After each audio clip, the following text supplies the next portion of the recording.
If you're trying to stop drinking, you need something better than alcohol. And alcohol is pretty good. Yeah. So you better find something a lot better, man. Yeah. And it is. And then esteemable people do esteemable things. It's like, yeah, well, you want to figure out something that you're doing with your life that's worth not getting drunk and screwing up. Yeah. Right. Because that's fun. You might say, well, why do people drink too much? It's like, if you like alcohol, that's a stupid question. Yeah. Right. It's like, why do people drink too much? Well, because it's great. Yeah. It's like, okay, so why stop? Well, you do stupid things when you're drunk. You hurt yourself. You compromise your health. It's really hard on the people around you. You tend to turn into a liar, and it screws up your life. Yeah. It's like, yeah, but it's pretty fun. Yeah, well, it is. But you need something better than that. And what's better isn't being straight and not making mistakes. It's like, that's all prohibition in some sense. What's better is, no, you need an adventure, man. You need to get out there and have something to do. Yeah. And something worth waking up for. And that's the substitute for the addiction. Alcohol really is a good drug for coping with anxiety. That's why people use it. So it does two. If you really like alcohol, it does two things to you. It makes you more extroverted and enthusiastic while you're on the ascending limb of the blood alcohol curve, which is why you have to keep drinking once you start. Because if you plateau, that goes away. So you got to keep drinking. Okay, so that's one thing. It makes you more enthusiastic and more full of positive emotion. And the second thing it does is reduce anxiety. Yeah. And so if you are a bit more socially anxious, and you also have that positive response to alcohol, which everyone doesn't have, by the way, then it's a great drug. But the problem is, it's a great drug for the moment. Right. Right. There's consequences. Alcohol has exactly that effect. It is a great anti-anxiety drug, but it does stop you, and you said it stopped you from learning the skills that you need in a social circumstance to be able to cope with that. So then it actually stops you from dealing with the anxiety. You don't have to learn how to overcome it. That's not good. People who drink regularly, so this again could be just 1 or 2 drinks per night, or it could be somebody that drinks just on Fridays or just on Saturdays or maybe just on the weekend, 2 to 4 drinks. Well, those people experience changes in their hypothalamic pituitary adrenal axis that result in more cortisol, more of this so-called stress hormone being released at baseline when they are not drinking. This is really important.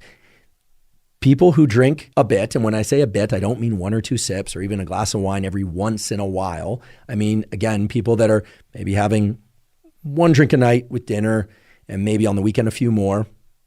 Again, I offer a bunch of different patterns to explain how it could also be 2 or 3 drinks on Friday or 6 drinks only on Saturday.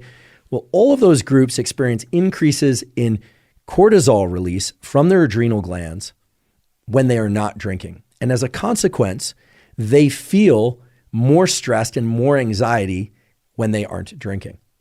This is a seldom talked about effect of alcohol because so often we hear about the immediate effects of alcohol, right? And we've been talking about some of those effects. Effects like reducing the amount of stress. I mean, how many times have we heard somebody say, oh, I need a drink, and then they have a drink and they're like, calm down. Now they can shake off the thoughts about the day's work. They can start to think about things in a maybe more grounded or rational way, or at least they believe that, or they can somehow just relax themselves. Well, while that very well may be true, that it can relax them, when they are not drinking, that level of cortisol that's released at baseline has increased substantially. Again, this relates to a defined neural circuit between brain and body, and it has to do with the ratio of cortisol to some of the other hormones involved in the stress response. What would have life been like for you if you were addicted? So you don't have a career anymore. No. Right? So you've given all that up and failed. So that's fun. So that's going to drive you even more towards drugs. So why quit drinking? So I don't end up in hell. Hey, there's a reason to stop. And then if you make that hell real, it's like, here's all the details of my personal hell. Yes, let's avoid that. Right. So then you have something to run the hell away from. If people are ingesting alcohol chronically, even if it's not every night, there are well-recognized changes in neural circuits.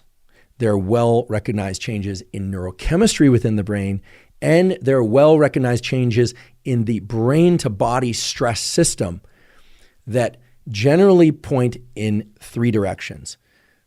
Increased stress when people are not drinking, diminished mood and feelings of well-being when people are not drinking, and as you'll soon learn, changes in the neural circuitry that cause people to want to drink even more in order to get just back to baseline or the place that they were in terms of their stress modulation and in terms of their feelings of mood before they ever started drinking in the first place. If you're starting to put your life together and you have friends that object, those are not friends. Those are just people you know. They're not friends, because a friend is someone, this is one of the hallmarks of a friend. Here's 2 hallmarks. Mm-hmm.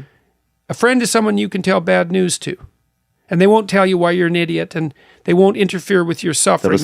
They'll just listen, and maybe they'll suffer along with you. Okay, so you can tell bad news to them, and they won't tell you some worse thing that happened to them. They'll listen, and they'll suffer along with you. But a friend is also someone you can tell good news to, and the friend will say, wow, in this vale of tears, something good happened to you. Great, man. Congrats. I'm wonderful. It's rare. It's unlikely. Good for you. I hope 10 more things like that happen. And they're not envious, and they're not jealous, and they're not one-upping you. And if you're trying to get your life together, it's actually, if you're trying to get your life together and your friends get in the way, that's actually real useful for you, because you've now identified who your friends aren't. And you might think, well, I can't give them up. It's like, oh, yes, you can. And not only can you should, and it would be better for them. Because if they're aiming down and they want you going down with them, there's nothing good about what's happening to them, and there's certainly nothing good about that for you. Personal choice is personal choice. I'm not telling you what to do, but it's very clear that those sorts of drinking patterns are changing neural circuitry, and they're changing hormone circuitry. And I'd love to be able to tell you that they're changing them for the better, but they simply are not. They're actually changing them for the worse. And worse is defined as making people less resilient to stress, higher levels of baseline stress, and lower mood overall.